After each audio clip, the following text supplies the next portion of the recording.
think today we're joined by Louis D Camejo, co-founder of Biz Bros and host of the Content is Profit podcast, part of the HubSpot podcast network. Alongside his brother, he has mastered the art of content creation that drives trust, engagement, and profit with game-changing frameworks like the Publishing Pyramid, MVC, Minimal Viable Content, and the M2M repurposing system.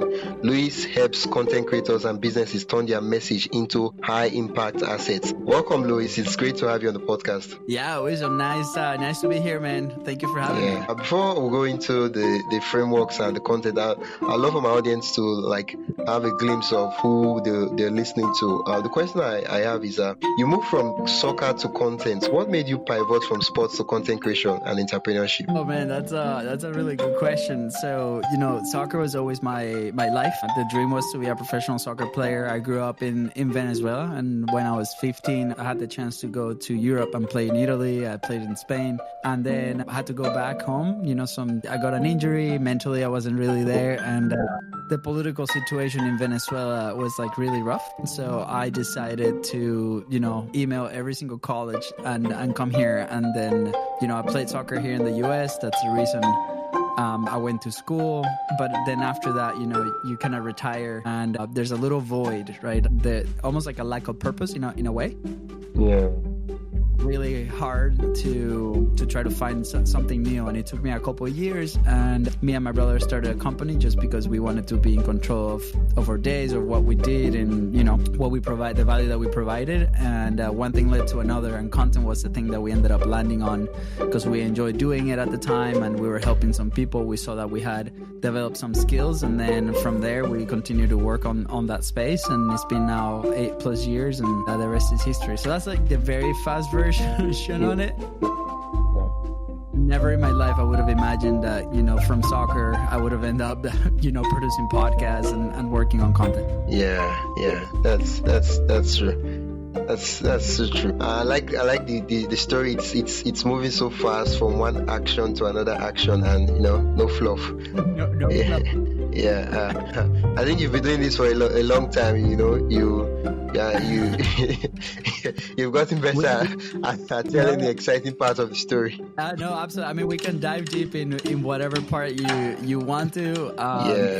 We were in a conference once, and we started sharing the story of who's Louis before coming to the States, and I came here when I was 21. I'm 35 now, and there was a lot of things that happened way before that. This person is like, wait, how old are you, man? You have so many stories. So there's definitely a podcast episode that we could do before the US and one that we could do after the US. Entrepreneurial. That's another episode of its own right entirely. Yeah, absolutely. Yeah. The next question I want to follow up is, when you mentioned your story, you omitted one part, and that's the part that you started selling vinyl stickers and printing T-shirts. Yes. How did those early experiences shape your approach to content today? Oh man, you did your research. Yeah, that was definitely an interesting part of our life. One day our roommate comes and I think at the time I was working in a fitness studio as a studio manager. So we're always looking to do something apart from that in our free time. And he came in one day. He's like, "Hey guys, I would like to do business together." And I purchased a vinyl sticker machine. So this machine, you feed him the material, the vinyl, and after designing in a specific software the sticker, it will cut it. But then you have to almost with this very special tool start taking the excess out, and it would just take forever. So we learned how to do that. We started selling those stickers. We realized that we couldn't scale the way that we were doing it, and then we ended up in a conference in Orlando where we almost didn't get in because the business was not really real at the time, and we ended up finishing the website in the middle of the line to go in. They accept us, and we ended up buying on a credit card this screen printing machine. And it came out of the need of, hey, we want to do something extra apart from our jobs and see where it goes. It really taught us, we were coming in at 8 p.m. after work, and we will start setting up the machine to do a 300 shirt order that we had for a 5K that weekend, for example. And then we will be screen printing the T-shirts until 3 a.m., 4 a.m., sleeping a couple hours. So it was definitely a fun time, but it was definitely not sustainable. Yeah. And we realized that we didn't really enjoy the process at the time. So that's why we ended up selling the machines and moving on. The way that we transitioned to content from there, we met a bunch of business owners because we were doing lead gen, or we were calling them to sell them the t-shirts. And then the natural need for them was advertising. So we would know that because of the conversations that we were having with them. And after their event, they'll be like, well, do you guys know anybody that does social media content, like that you can refer us? And we were producing a little bit of content at the time just for us. And we're like, hey, I think we can do this. And then we sold some initial like social media packages. And that's how we transitioned from the shirts to the social media. Well, now that you tell the story, it sounds like, wow, you took charge of opportunity. But the question I want to ask is, at that point in time when that idea came, did it feel like a risk? The t-shirts or the content side? No, the content. In a way, but at the same time, I think we wanted to do something so bad. Like we wanted to build something that it didn't really feel like a risk. And at the time, I was dating my now wife. So we didn't have any kids. She was still in school. I had my job. So, economically, it's not that we were making a lot of money, but we were very stable. So it didn't really feel like there's a situation down the line where I ended up quitting my job, and that was like really, really scary. But at that point, we were like, hey, I have my job. This is paying the bills, and I'm doing this on my free time, on my extra time, to make a little bit of extra. So it didn't really feel that much, and we just took it as an opportunity to continue to learn and build up on the skills. I like the fact that at the beginning you didn't have it figured out, but you just kept like putting your head in the game and taking every opportunity that came your way, and eventually now it looks as if it was a full plan that you knew all along. That's a very nice way to put it. That certainly we had no idea where the road was going to take us. I mean, there's definitely a lot of events that happen, but we definitely have faith in ourselves. I think that's number one is, whatever challenge we took on at the time, we just had the confidence that we were going to figure it out. And, I went to school for business management, right? My brother went for sports management. Yeah. We didn't do communications or any kind of media, side, but we were scrappy. We would go online and we would learn from YouTube videos. We invested in a couple online courses to teach us the skills that we needed to go execute, and we executed and we got results. And when you get those results, it just builds your confidence, and you continue to have conversations with people and see if we can try to help them out. Yeah, I know that there was definitely something that was very clear, even though you didn't exactly know what you want, what the recipe or the thing that you settle on would be. You clearly knew what you did not want to do, and that's a great way to put it. It was amazing. It's like I don't want to go that direction. Yeah. That's like it's exciting too. Now that we've known where you're coming from, and like a brief history of this is who is talking to us today. We will now dive into the actual meat of the episode, which is the publishing pyramid. Yeah. So the question I have is, what is the publishing pyramid? Absolutely. So the publishing pyramid is a framework that me and my brother designed, I guess, across the years to help us understand and kickstart our publishing journey. For years, like every business, right, or every small business, when you start, you need to market, right? You need to put your message out there for people to find it. And there's many ways to do that. When we started we founded the company in 2016. Right? We're recording this in 2025, which is crazy to think is almost like 10 years. And when we started, we're like, okay, how do we get the word out to let people know? Initially, it was like relationships and we started selling this content for other businesses to promote themselves. And there was a point where we had a meeting with about 8 business owners, and it was set up by our previous boss that loved our service. And after the meeting, I thought we killed it. I thought we were going to sell packages. And there was one guy that was like, hey, this is great and all the results that you guys are getting for other people, but where's your content? Like, why don't you practice what you preach? And that really hit home. That was like really challenging to hear.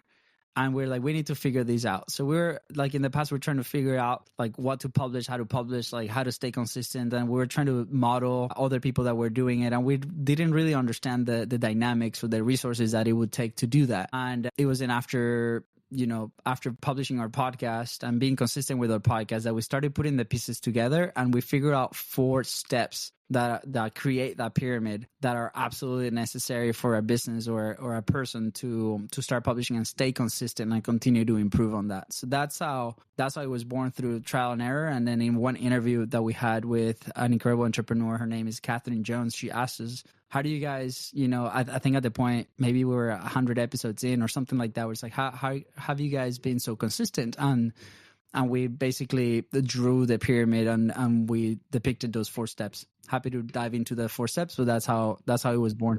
Yeah. So the next question is what is the steps? Yeah. So the way that we see at the pyramid is from the top to bottom initially. Like, we have to understand from top to bottom. So at the very top, you see the little tip of the pyramid are the resources that take a business to scale the content. So, you can look or listen to your favorite creator, right? And they might have a daily podcast, or they might have a weekly vlog, or, they produce this incredible piece of content. So we got to understand, like, maybe what are the resources that take to create something like that. So maybe is 2 editors and 1 script writer, or 1 producer, and then the talent. Like, there's all these things that happen, right? So let's say for the sake of the example, with when we first started our show, it was just me and my brother creating, scripting the initial intro. It was us recording in studio, so that took time, about a couple hours between setup and recording. And then we had to produce it, right? So it took us another couple hours to edit the initial episodes, and later on we decided not to edit. So, like, what's the time and money that takes to do that? The second step right below that is the capacity of those resources. So your team is going to have a capacity. Your team is going to have X amount of hours in the week to produce content. You are going to have some amount of hours to, create your message, to create your podcast, to produce it, to distribute it, right? To monetize it. So what's that capacity? Is that 2 hours a week? Is that 3 hours a week? Is that 40 hours a week? So we got to understand that, so we can create some margins and start creating within those margins. Right below capacity, we see what is the consistency commitment, right? That based on those resources and that capacity. So that's something that we lacked initially. It was like, okay, yeah, I'm just going to publish a piece of content here and there. But the truth is that we need very high volume for people to even notice, what we're doing. And that's, at least in our specific example, like what we experience. So we're like, okay, based on the capacity that we have, we're going to commit to produce a podcast that lasts 1 hour every time that we record it, for 3 times a week, because we had that capacity. Today is a little bit different. Today we're doing 2 episodes a week, for example. But we committed to that, and we're like, no matter what, we cannot break that rule. And then right below that, right, the very base of the pyramid is your messaging. Like, what is the message that you put out to the world? What are the problems that you solve for your audience? And how do we present that? How do we script that? So those are the 4 pieces on how we understand. And then to execute is from the bottom up, right? We start with our message. What are the things that we say to entertain our audience or to educate our audience? How consistent can we be? Can we increase consistency? What is the capacity? Are we increasing capacity? Are we decreasing? And then that creates some resources that you can put back into the machine and continue to grow. Yeah, I like the way you explain it. Like, I'm currently taking notes, and I even draw my sketchy pyramid on my notebook right now.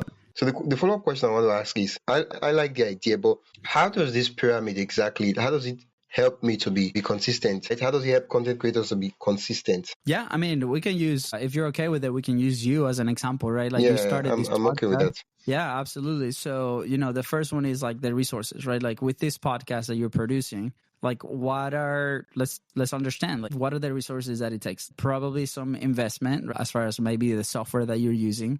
Yeah. How long does it take you to do that? Is it yourself, or do you have a team that kind of helps you? It's just me. Just you? Perfect. Yeah. And that's great, right? The research might take you some time.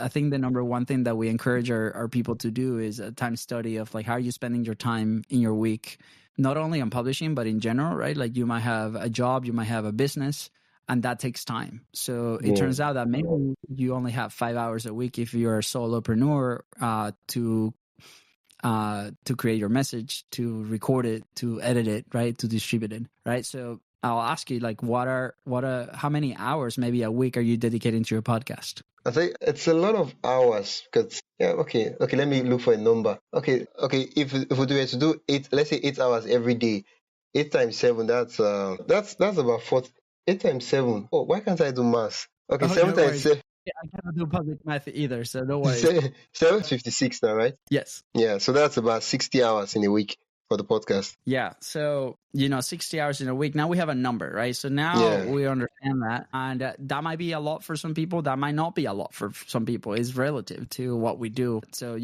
now I would encourage you to be like, okay, let's break down the process of the podcast, right? So one, and this is like the 6 levers that we've been talking about over the last year. And that's another of our frameworks is what comes after.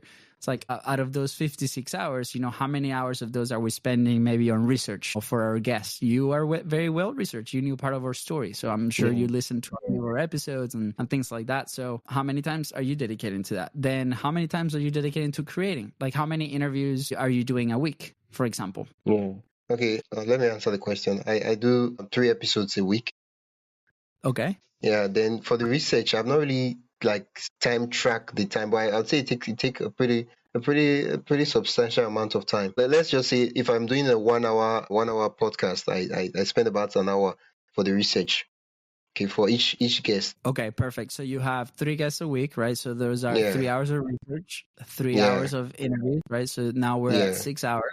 Yeah. And then after the interview, there's some post-production that needs to happen, right?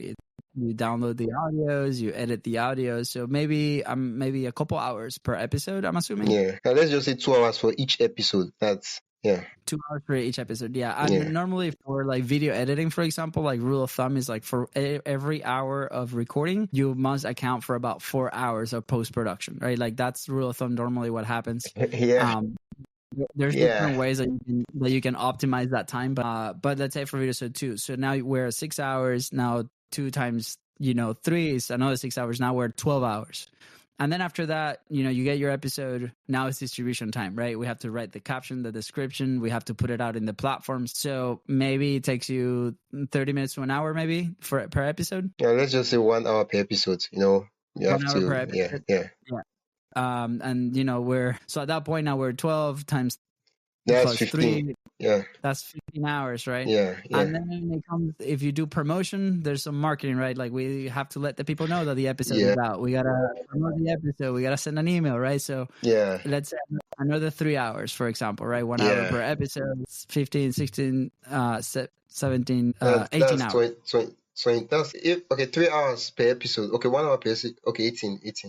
Yeah, 18 hours, right? So your initial, at this point, right, the episode is created, is distributed. It's 18 hours a week. And you said 57, right? So you were a little off when it comes to time study. And sometimes like it happens that it's a good surprise or a bad surprise. So to me, this is a really good surprise. So now that you know the time study, you know exactly where are you putting 18 hours of your week. And maybe now you can be like, okay, let's say out of that process, now we're going to assign resources, right? Now, out of that process, what's your least favorite? The least favorite. Okay. I'd say it's the editing. The editing.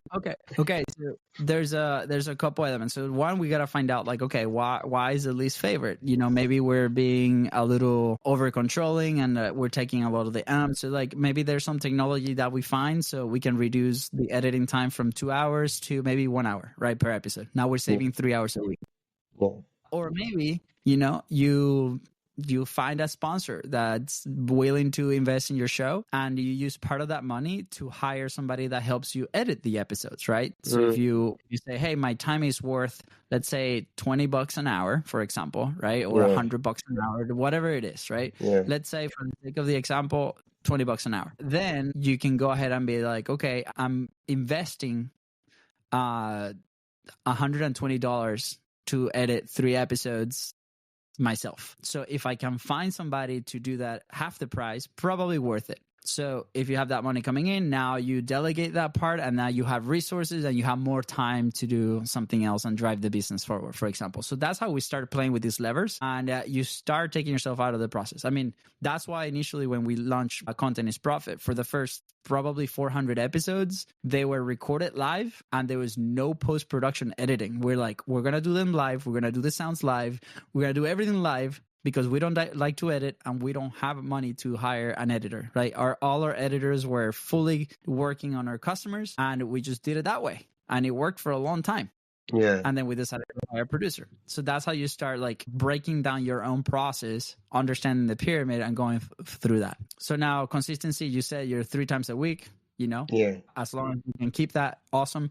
And then right below that is your messaging, right? Like what's the main idea behind your podcast, right? What's the main answer? What's the main question we're answering? Yeah. How are we helping our audience? Yeah. And that has to be super clear, so then we can continue to move forward and get new ideas and new topics and new guests and so on. Yeah. I feel like it's that messaging part that's where like it's a bit foggy. It's not exactly too clear. Yeah. Yeah, and that's totally okay. When you start publishing, I mean, you are going to be attracted to some topics more than others, right? And then you're going to levitate towards that. I mean, me and Fonzie have talked about this many times. It's like he wants a show that's a complete, very wide range of topics. Like he wants to learn about a bunch of stuff. Right. And that's a play that we don't know. Is it going to be successful? We don't know. But he wants to talk and learn about topics that he wants to talk and learn about it. Right. Not just content specifically. So that's how you can start playing. And you're going to discover that as you publish consistently. But if we stop the publishing, then you're never going to find out. Yeah. That's so. It's more like as we're building along the way, we are iterating and making changes until we get the best product. Absolutely. I mean, probably this episode number what for you? This episode number. Okay. The thing is, the episode I've released so far, because this there are a couple of backlogs that I will release because I'm recording ahead of time so that I'm consistent.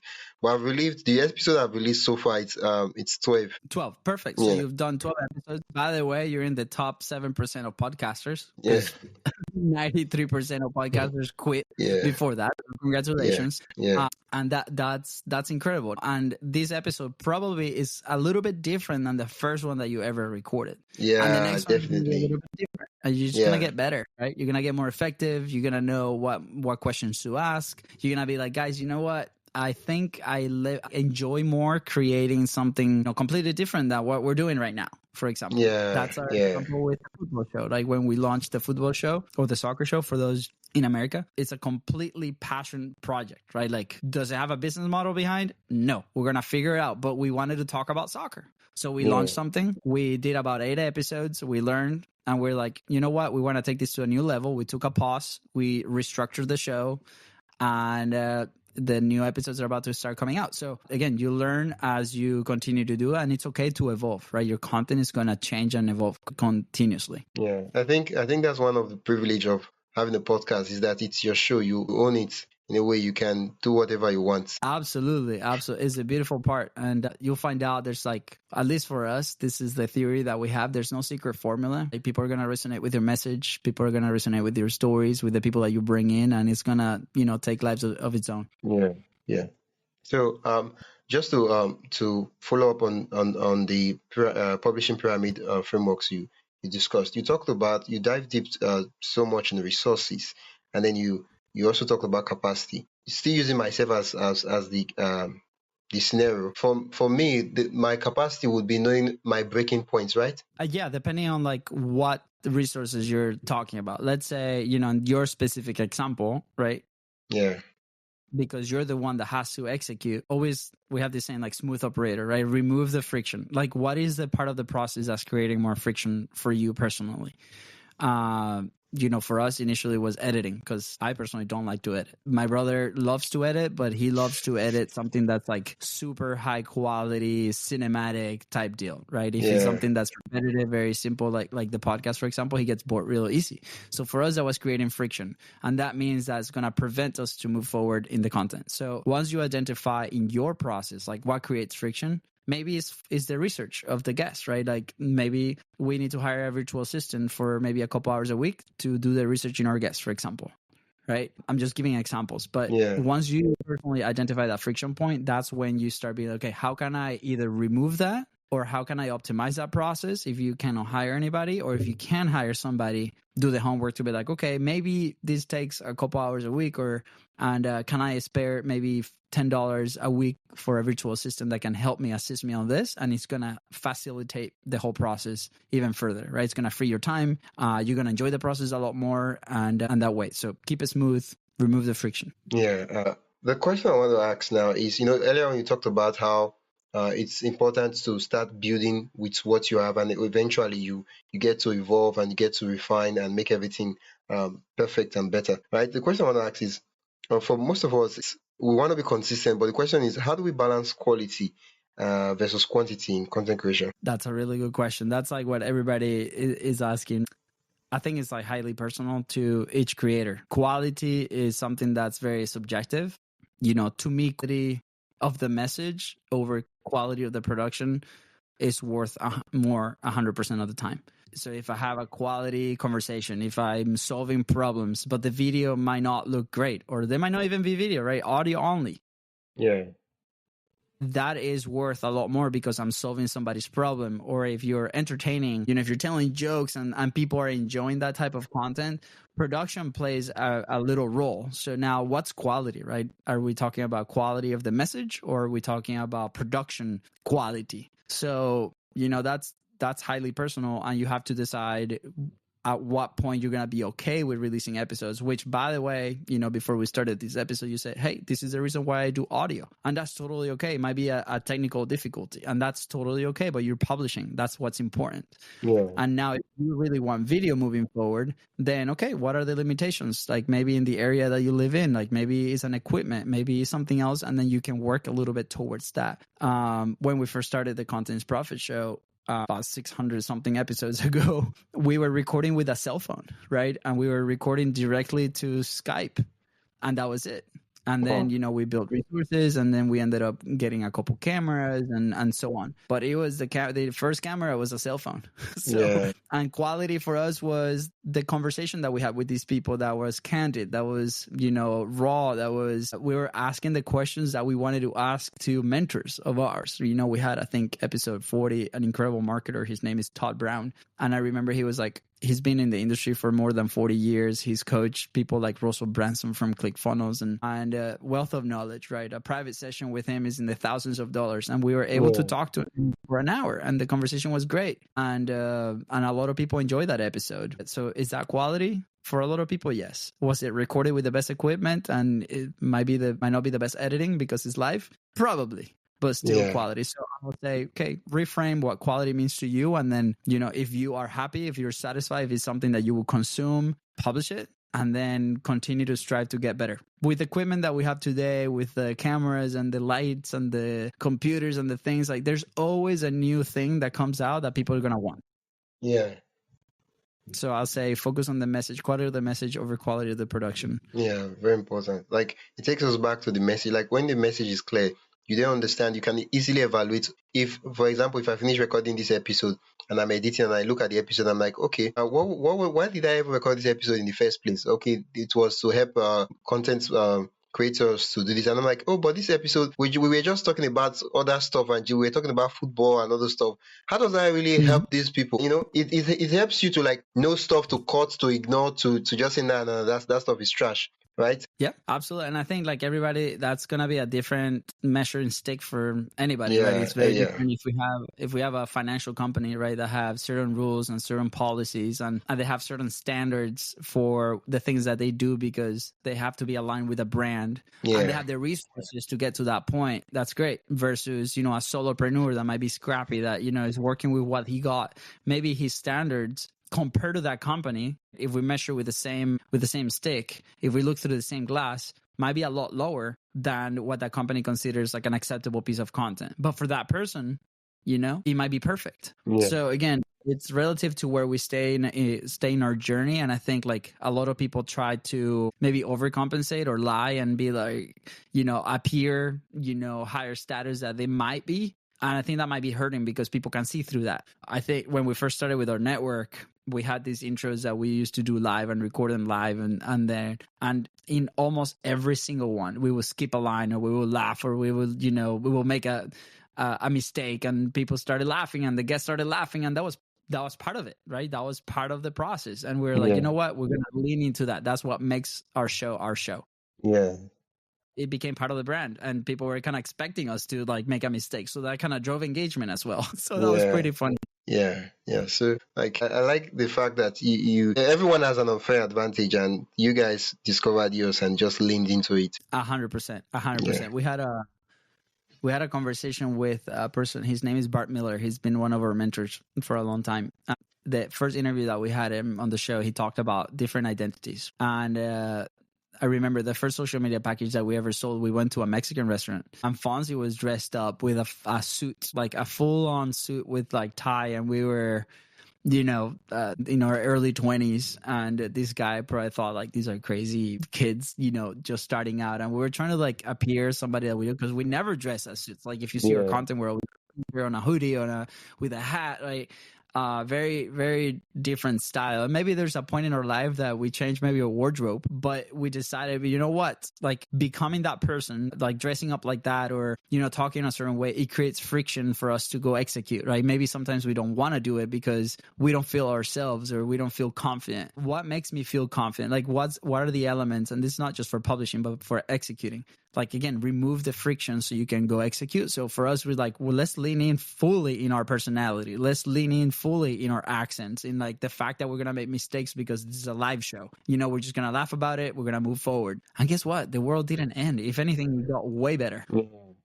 Yeah, that's true. Because the thing is, if you try to copy other people, what will happen is that you always be a photocopy of someone else. And why would someone listen to a photocopy when they can get the original? Correct. Yeah. And you is what makes your content unique. Yeah. Right. You is what makes your message unique. Like where you live, your accent, the things that you say, how you say them. I mean, we have different things like, table face and golden boulders and all these things that we just made up on the spot because it was what came to mind, and they become like the staples of the show.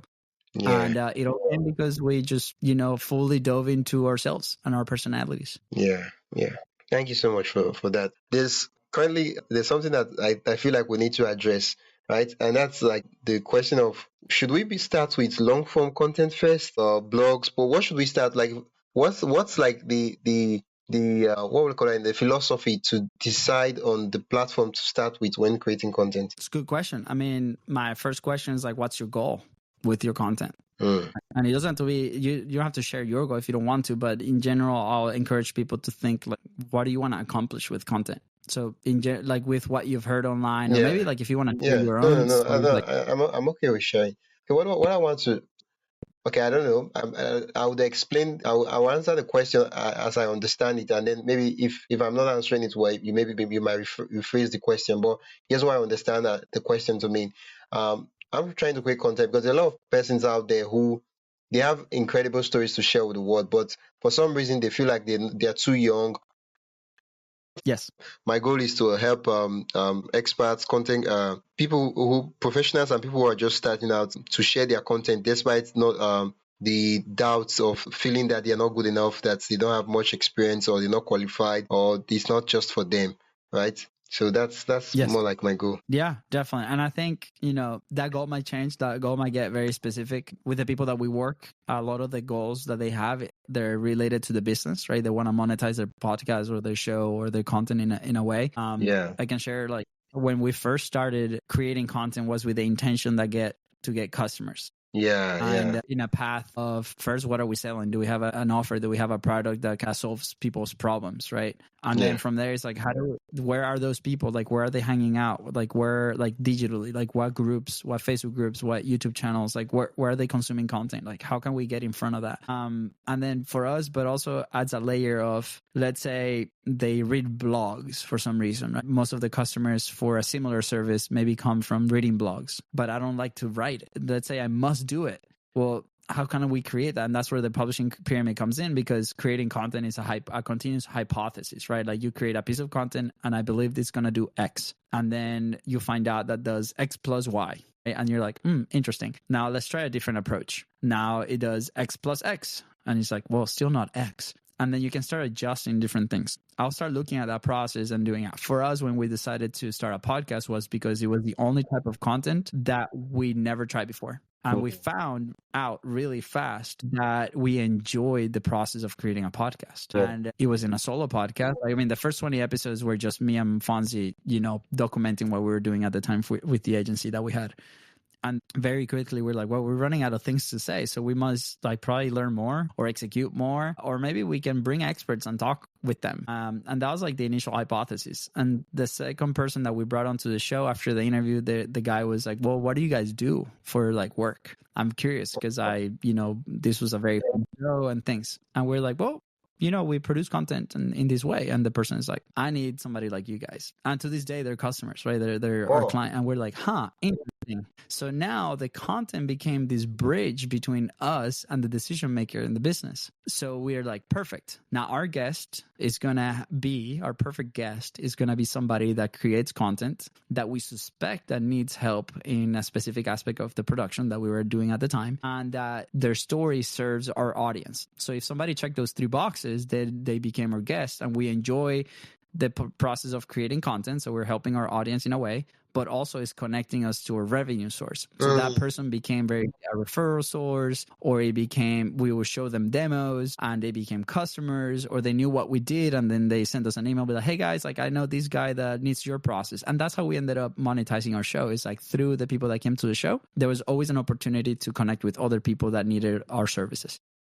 Yeah. And then with consistency and frequency and volume, our content started going out on podcasts. People started listening to it. And now we're at this point where almost 5 years later, people are asking for our frameworks, and they want to learn from us. And that's why we launched Business Creator Club, to have a place where we can share this and bring the experts that we bring to the show to teach frameworks and help people with their content. So it's a whole process. But again, it started with the goal of I think, or the hypothesis of I think this content can help me do this. And then looking for those indicators and just redoing. And before that, we tried individual social media posts. We did a couple of rounds of 45 days of Facebook Lives, which got us closer to the podcast. We did Instagram posts, we did graphics, we did a bunch of stuff. Between not liking doing it, between not understanding our own capacity, between not having a team, podcast was the vehicle that helped us get consistency and frequent.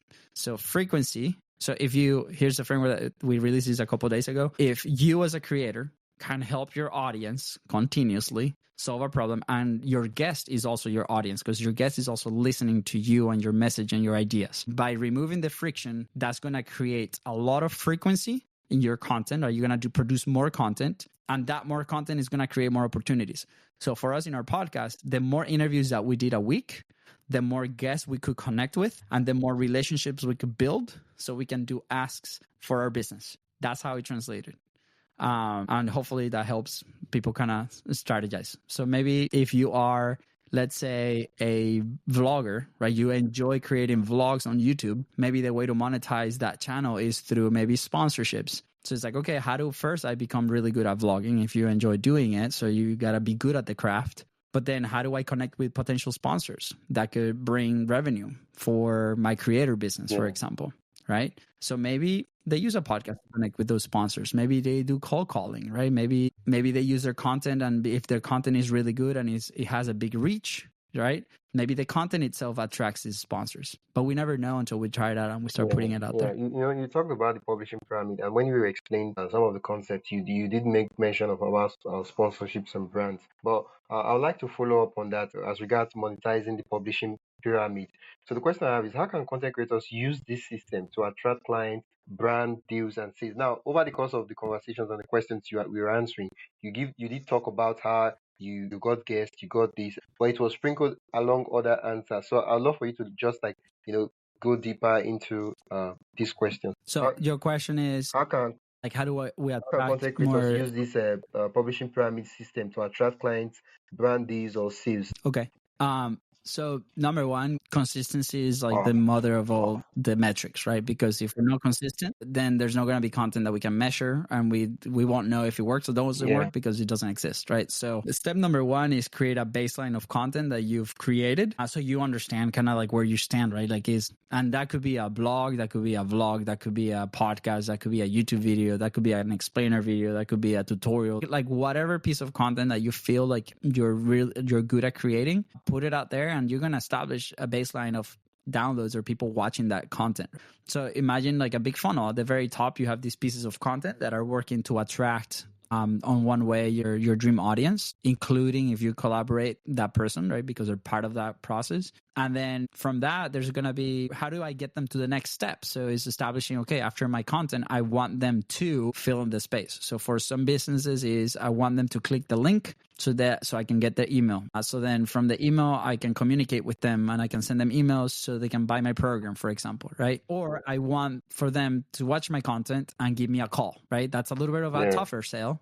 The intent, they have to be more familiar with you, that you have to build trust. But with frequency and consistency, you create art. Art means authority, relevancy, and trust. The more they see you, the more they hear you, the more they interact with you, the more authority you create in their minds, the more relevant you're going to be to them, and they're going to trust you more. If you continue to fill that bucket or those buckets, there's going to be a point where you're going to be like, hey, if you are experiencing this problem, I have the solution to that problem. They're probably going to reach out to you, right? Or you can call them and be like, hey, I know that you've been a listener for so long because you're a part of the community and you're so on. It's like, hey, what are the problems that you're experiencing today in XYZ?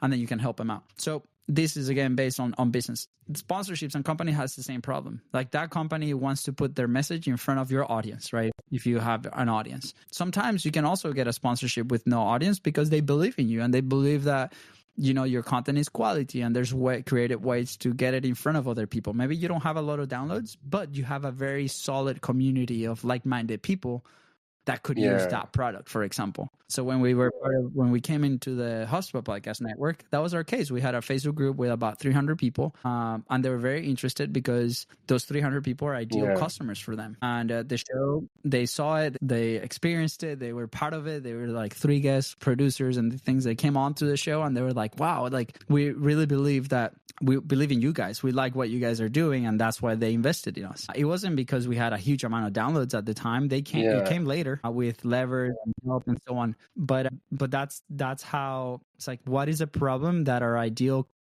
customer has, and can we solve it? And for sponsorships and brands, that might not just be audience. It might just be that they want to be aligned with somebody that creates content like the way that you do, for example. When you talked about how you got one of your clients from your guest, it just kind of like opened my brain, started running with ideas, and I've been thinking of it, and I was like, podcasting and creating content in a way, it's like ultimately the metaphysical goal is like building relationships and connection with people. And of course, we want to make money, which is very important. But I think it helps us to connect with people that otherwise will not have been able to connect with, right? And you did talk about how you got a customer and a client. And so I was like, okay, if someone is like a sponsor who monetizes podcast or content through sponsorships or brand deals, well, what they could actually also do is maybe there's a high chance of a guest who comes on the podcast being someone who is in the industry, and they could also maybe reach out to them and say, wow, I love your message. If would you love to sponsor a podcast or something like that? Yeah, absolutely. I mean, I think, what's the fastest path to cash? Like, who's the decision maker at the end of the day? And we have to make a decision. It's like, okay, if we want to monetize a podcast, or if we want to monetize our content, because, that's how I want to do it. I mean, there's people that, enjoy the process and they don't care about something like that. They enjoy the process so much that they don't care. There's people like that. But I understand that also people need to eat, and maybe that's part of their business model, right? So it's like, okay, if we need speed, if we need to create some revenue, which is, that part of that story when we invested in our first mastermind, I just quit my job. I had a huge loan and we had to create revenue very fast. I'm like, okay, the steps that we assume, like the theory behind content is like, I put it out there, people listen to it, people build trust, people go to the link, they click, they get the email. Then I have an indoctrination sequence. Then I sell them a webinar spot. Then in the webinar, I sell them, and then they get in the program and they sell the service. That's so long. So I'm like, how do I get to the decision maker? I'm going to invite them to our show to talk about content, not interview them. I'm going to put myself in the same position as them, and we're going to have a discussion, and I'm going to show my expertise. And then after the interview, I'm going to be very proactive on how I ask them to collaborate with us at some degree. Like, and the collaboration can mean referrals, can mean like, hey, let's, here's what we do. I don't know if this is for you, but I'm happy to show you and receive feedback. And, we have a couple of spots. Do you know anybody that could use this service or has this problem? Because if you believe that your product or your service or your content or your message, if you are really helping people, it is at the service not to put it in front of as many people as possible or talk about it as many people as possible. That was a belief that really helped us initially to just break that barrier and have conversations with decision makers and be like, hey, we have this awesome product. We believe that we can do a really, really good job and solve this and save you a ton of time. And, most people that came to us was because they were frustrating with their content teams. And then we solved that problem. And we're like, we know that we can do it. And the person's like, you know what? Let me check it out. And then we had a conversation and things move forward. It's really amazing what can happen when a reality hits, and the fact that you have stomach to feed and a lot of other things. It's kind of like cuts out the unnecessary stuff. Yeah. You've shared a lot about provision pyramid, and like my notes is literally like filled up. I've taken some action steps and certain things I'm going to do and implement to or in my own content. That's awesome, man. That's awesome. Definitely keep us posted. The last question I want to ask you before we round up the interview is, what's the biggest mindset shift that has helped you grow your content business? What's the main issue that we encounter? The biggest growing our mindset content? shift that has helped you grow your business. The biggest mindset. Oh man. Good question. I think the number one is believing that we can actually do it and solve people problems, right? Like that held us back just because maybe we didn't have the results. But initially we're providing a service, right? That helps and provides a solution for some people. So the belief is number one. It's like, if you don't believe in your own product or your own service, it's going to be really challenging to talk about it and to offer it to people. And it got to a point in our business, and this happened to Fonzie a lot. And we had these conversations like on some episodes where he didn't really think like our product was helping people in a way. And we just changed perspective. In my eyes, it was helping people. And in our customers' eyes, it was helping. And for some of them, they came with wrong expectations and they were not ideal customers. But for the ideal customers we have customers that have been with us for 4 years, 3 years, 2 years, right? That's a long time. And we're very proud of that. So we're like, okay, how do we find more people like them? And just knowing that, that a no is just another step towards the yes. That was another one. I remember working with my coach, Katie Richardson. She's amazing. And it was a point where we had about 3 or 4 customers cancel within the same week. It's right after COVID. A lot of people were pulling back on their marketing dollars and things. And it was a really big hit for our little company. And she's like, okay, let's do this. We don't have ads. We don't run ads. We didn't have a sales team or whatnot. And we just reframe the meaning of no, right? Because I was calling, I was like, man, I just keep getting no's and no's and no's. I was like, okay, let's do this. Let's do a competition between you and Fonzie. Who can make the most calls and who can get the most no's? And we reframe that and we're like, okay, getting a no is actually a good thing because it means that I'm closer to the yes. And I tell you what, it unlocked us reaching out to people and telling them that we had a couple of spots in there and that we had a few no's, but eventually we had a couple of yeses, and that helped a lot, right? So it's how do we reframe those two? The belief and reframing the no were two big ones that helped us out. You guys turned the business into a video game, and I kind of gamified everything. Yeah, we try. We like to have fun. So sometimes we get so in the business that we forget that we do this because we want to enjoy it and have fun and move things forward. So some of those people outside of us and see the process help us get there. Thank you so much, Luis. I got a ton of value from this interview. Awesome, and I feel like it's more like a one-on-one section that we had. I learned a lot. Where can That's people awesome. learn more about you and your work? Yeah, definitely. I mean, if you're a podcast listener, you can go to Content is Profit in your favorite podcasting platform. You can find us there. If you want to be part of our new awesome community, businesscreator.club. Right now is $1 a month lifetime access. Is still in like pre-sale, so I think it's a good deal. To be completely transparent, we're just starting it. We're like super nervous because a lot of people for a lot of years have been asking for something like this, and we're gonna put the resources that we do for education on podcasting, on how to monetize your podcast, and we're gonna bring a ton of experts that have been on the show that want to teach specifically how to help business creators move the needle forward. So businesscreator.club is where you want to go, and if you go now, you actually get an email with the frameworks that we talked about it, with the publishing pyramid and the 6 levers, and there's a couple of videos, and then we're gonna do some Q&As as well. Thank you so much. It's been a pleasure having you on the podcast.